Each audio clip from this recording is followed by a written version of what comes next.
So, is your 401k plan worth the investment? Today, we're going to take a look. Stay tuned for Prudent Money.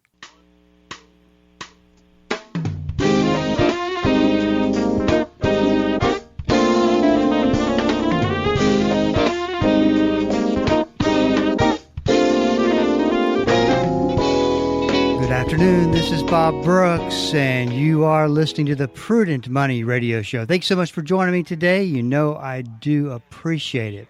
Well, today we're going to take a look at the bigger question concerning 401k plans. Is this the right account for me? As always, if you have a question for me, please go to the website, www.prudentmoney.com, and look for the link at the top of the page. Click through and just send your question in. We'll get you taken care of. That's all at the website, www.prudentmoney.com. Well, before we get to today's topic on 401k plans and the questions that you should be asking, let's talk a little bit about yesterday and the program that we did on the difference between a 529 plan and a Trump account. Which one is better? I felt like once we got to that, when we did all the build-up of the Trump account to make sure you knew exactly what was going on, but by the time we got to that topic, the topic of the day, we ran out of time, so I had to kind of quickly go through. So I wanted to go back through and make sure that I hit the highlights of this so that you do have a good idea of the differences between the two. And also, we're going to be posting a brand new blog with all this information on it. And I think you've got to start with the assumption as to why we chose in college to be the place for this money. And it really comes down to this with the Trump account. I think it's a great account. I definitely think that the 529 plan, and we'll go through this, the 529 plan has a lot better benefits overall.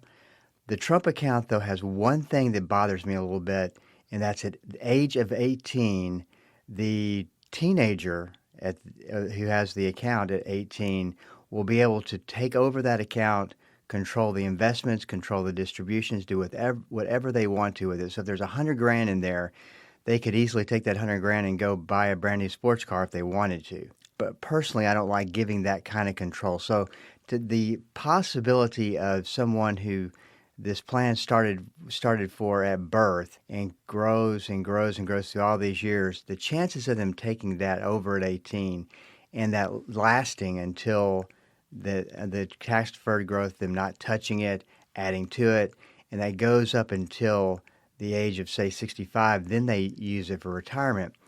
I don't think it's very realistic. I mean, the probabilities are not in your favor that that's going to work ideally like that. So to me, retirement is that could be a good investment for retirement. However, don't think it's going to make it that far. So let's just look at I think college funding is the perfect place to look, especially with as much money as students are on the hook for in student loans. So let's talk a little bit about Trump account versus 529 plan. Of course, you got the $1,000 free contribution in the Trump account, which is the big marketing card for that account, and is the attractor, what makes people want to sign up for it. The birth date of the child that you want to open that up for has got to be January 1st, 2025, all the way to December 31st, 2028. So if they're born in that time period, then they can open up a 520. Well, if even up until age of 18, you can open up a Trump account. But to get that $1,000, you have to be in that first 4-year window, born in that 4-year window with a Social Security number to get that Trump account and get it funded with the $1,000 free contribution. I read somewhere, and this is the first time I've read it. So, and I said this yesterday. Keep in mind that you can go through a ton of different resources on these Trump accounts and come up with different answers. So this is my best logical conclusion I've come to on some of these questions. Not all of them. I mean, all of them are pretty well consistent with all the resources, but there's some things that are not, and which doesn't surprise me with the amount of information that you have. So with both of them, you have the ability to fund the account each year. And for a Trump account, you can put in up to $5,000 a year into that account, which is a big advantage. And that can come from a combination of grandparents, relatives. One of the things that I've thought about often is what if you for birthdays and Christmas presents, of course, the child would probably not be too happy about it. But what about instead of spending money on toys that they'll probably only use for a few months after Christmas, why not take that money and send it to them as far as a donation to that account? Not a bad idea. I don't know how realistic that is, though. With the 529 plan, literally, it is unlimited. And there is some estate planning issues you have to look at, but depending on the state that you use for the 529 plan, it could be a lifetime contribution of $235,000 all the way up to $600,000, which is a very sizable amount of money, way more than the Trump account will allow you to put in. Tax deferred growth, where the capital gains and dividends and anything that's paid out of the account in a after tax account, you would pay taxes on those dividends and those gains. However, with the Trump account, you will not pay taxes on it until you take it out. It all grows what's referred to as tax deferred. Now, you can take distributions from the account.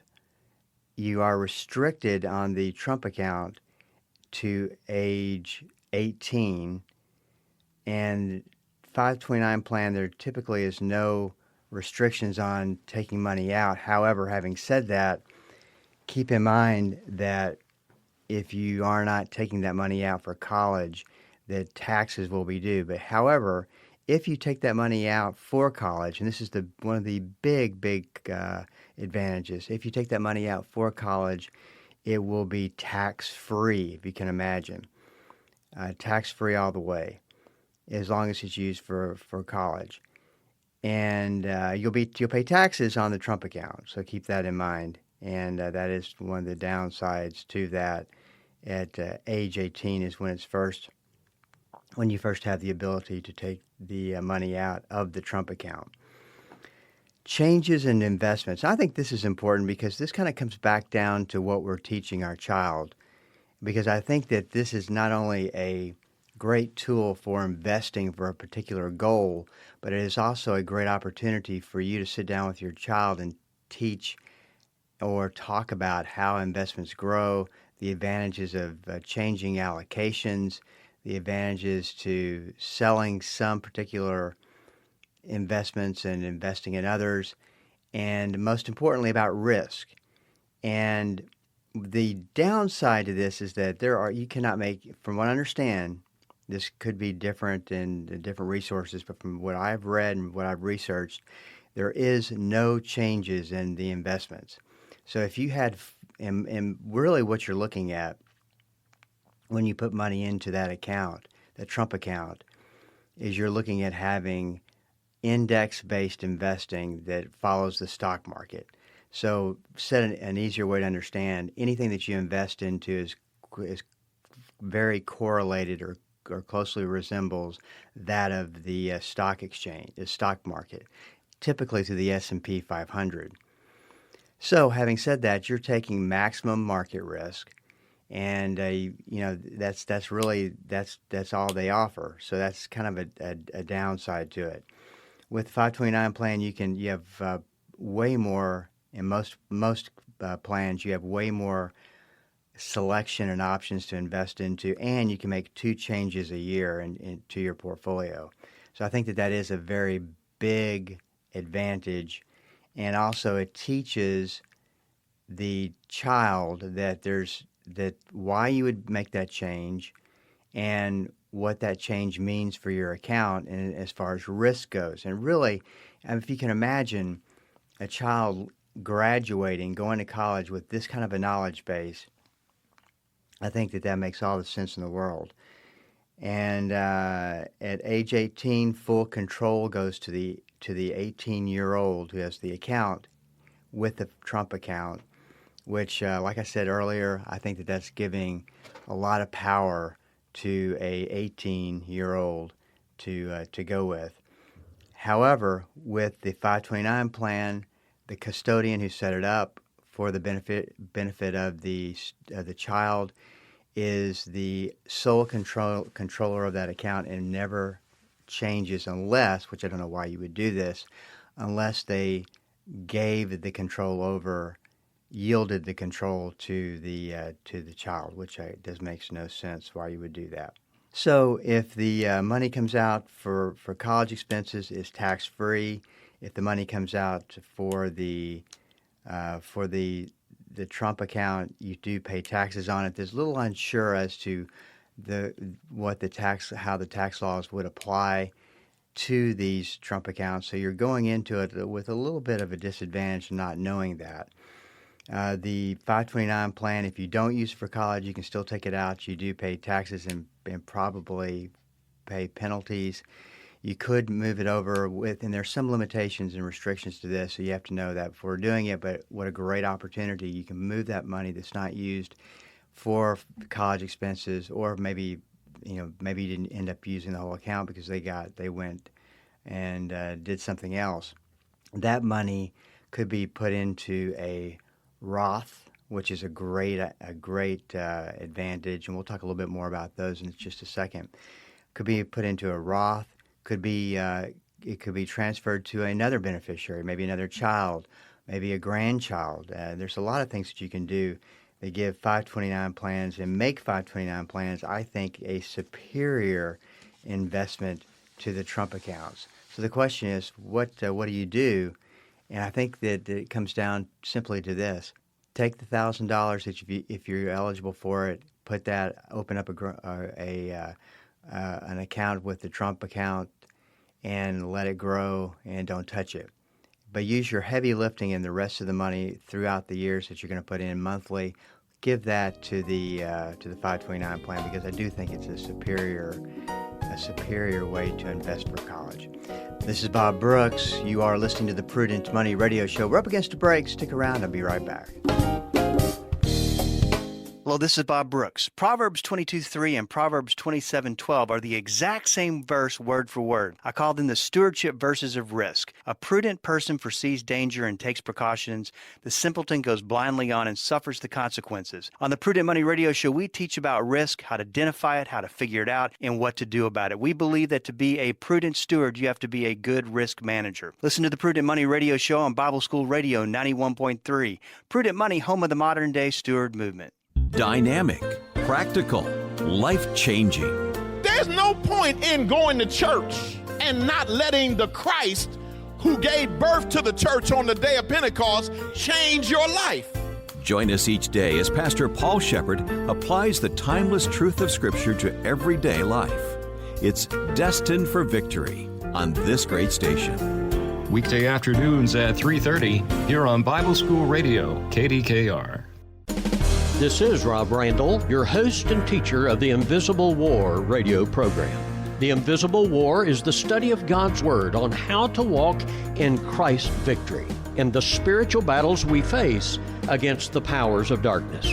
Join me every Sunday morning at 9 right here on KDKR and KYJC in Commerce, your station for life. Welcome back. This is Bob Brooks, and you are listening to the Prudent Money Radio Show. If you got a question for me, please go to the website, www.prudentmoney.com, and you can send it up. We'll get you taken care of. That's all at the website, www.prudentmoney.com. A couple of things I want to mention. For more information on the Trump account, you can go to trumpaccounts.gov and download an app and take care of it all. There's supposed to be an easy, simple process. If you've been through it, we'd love to hear your experience with it and how it worked out, or maybe didn't work out.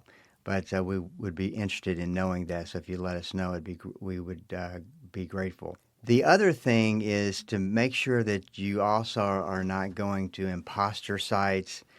This is just one of those situations where anytime you're sharing information, scammers love to try to get into the middle of that and steal data.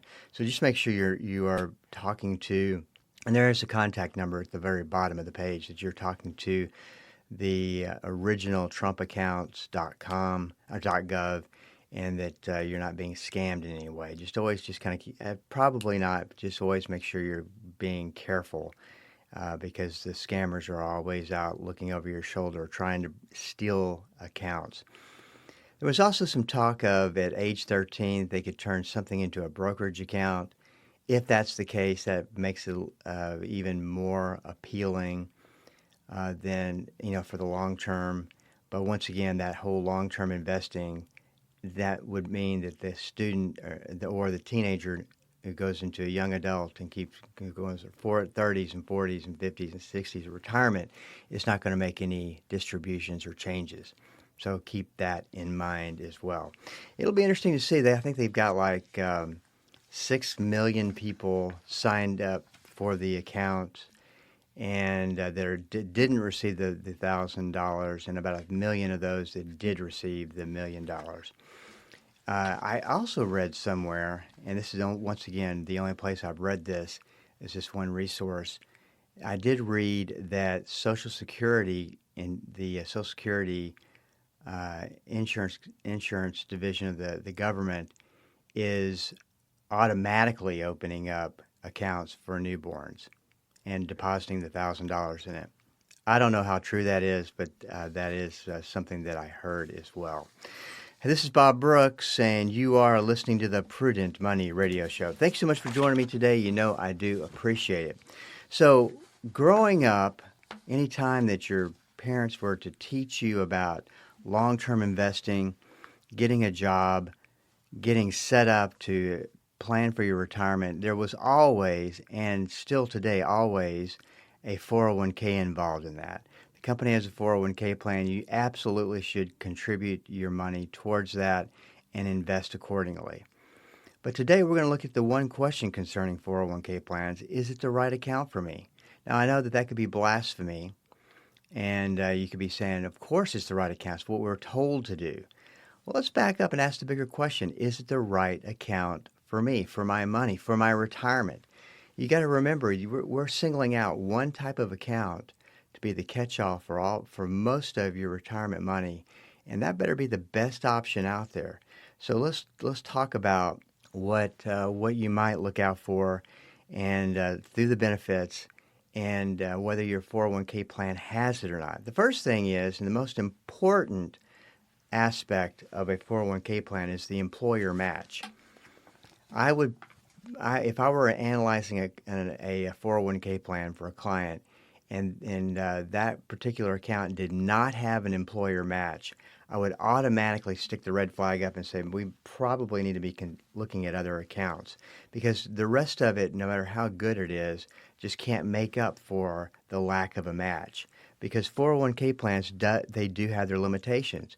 We don't often think of it that way because we're always taught that's what you do and they're the superior place to go, but not always the truth. So if there's an employer match, that of course means helps a lot.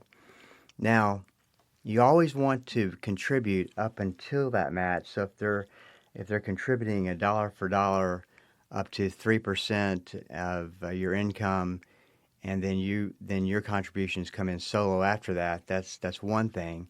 But I probably will at least get the free money. The free money is so very important. And you also got to check and make sure when the vesting period is for that 401k plan. When an vesting period means that you have to be employed for a certain period of time before, if you leave, that you can take that money with you, that you own, that you're 100% vested in that money that your employer gave you and you own it. So keep in mind, a match is the right place to start. If there is no match, you definitely want to start considering your other aspects of a 401k plan. If that still doesn't match up, then you want to start looking elsewhere. But we'll talk about that. Investment choices. It's really kind of hit and miss. There are a lot of investment choices in some 401ks, and like in the government 401k, there's not as many as you'd think. In fact, for the longest time, they went with 4 different options that you could put your money into.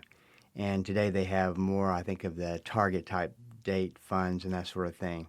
But you want to make sure that it has a good investment choices. What does a good investment choice look like?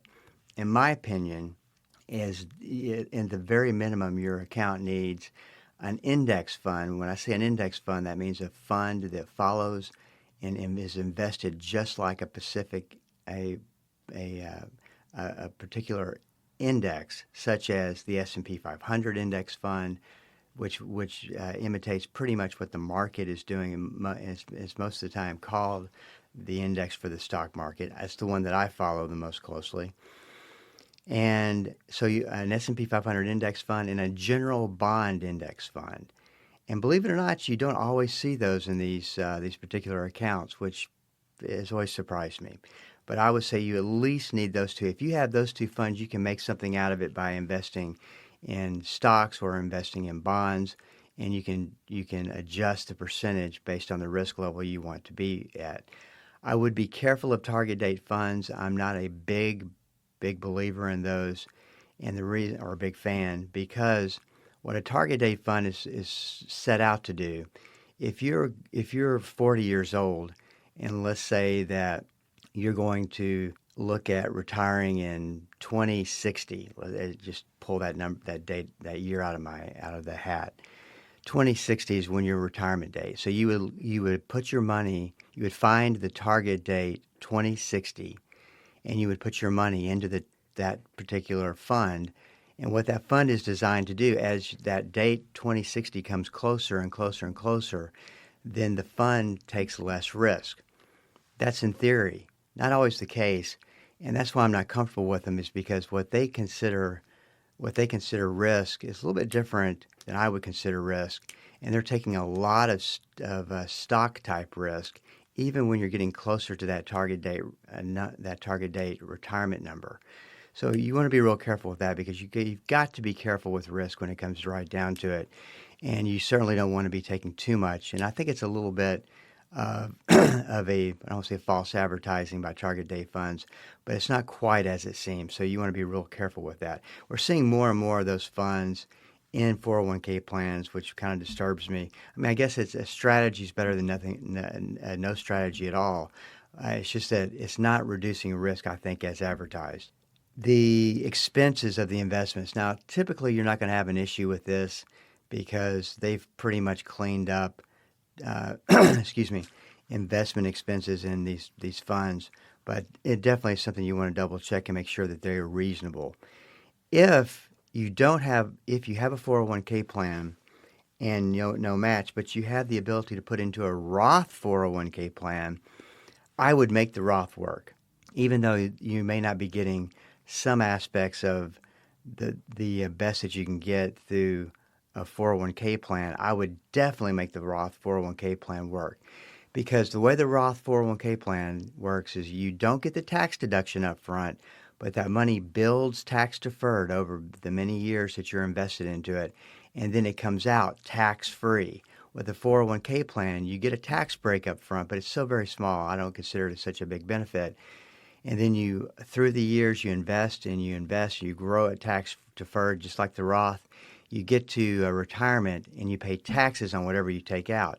So would you rather have $1 million sitting in your account with this tax-free to you, or $1 million that you have to pay taxes on?